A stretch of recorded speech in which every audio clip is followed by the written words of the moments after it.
नमस्कार दोस्तों, मेरा नाम नीतीश कुमार सिंह है और प्लग भोजपुरी देख रहे हैं। प्लग भोजपुरी में आप लोग सबका एक बार फिर से स्वागत है। तो दोस्तों, कैसे हैं आप लोग सब?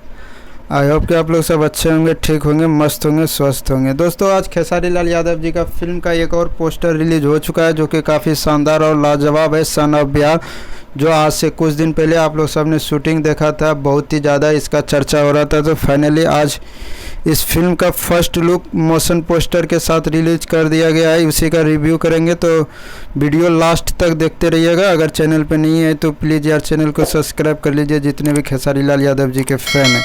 तो चलिए वीडियो स्टार्ट करते हैं। दोस्तों, मस्त बैकग्राउंड म्यूजिक के साथ खेसारी लाल यादव जी का सन ऑफ बिहार का पोस्टर रिलीज होता है, जो कि काफ़ी शानदार और लाजवाब और बहुत ही अच्छा लग रहा है।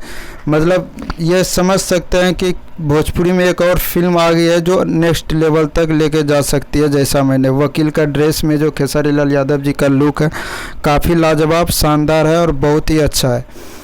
तो आप लोग सबको कैसा ये पोस्टर लगा, आप लोग सब कमेंट में ज़रूर बताइएगा। और साथ ही साथ हमारे चैनल को सब्सक्राइब कर लीजिए और बगल में घंटी को दबा के वीडियो को शेयर कर दीजिए। वीडियो देखने के लिए बहुत बहुत धन्यवाद दोस्तों। I love you. और अगर तुम लोग नए हो तो सब्सक्राइब करो, वो जो लाल वाला बटन है उस पर फूट फेंक के मारो या फिर मोमबत्ती, मुझे नहीं पता, बस क्लिक हो जाना चाहिए।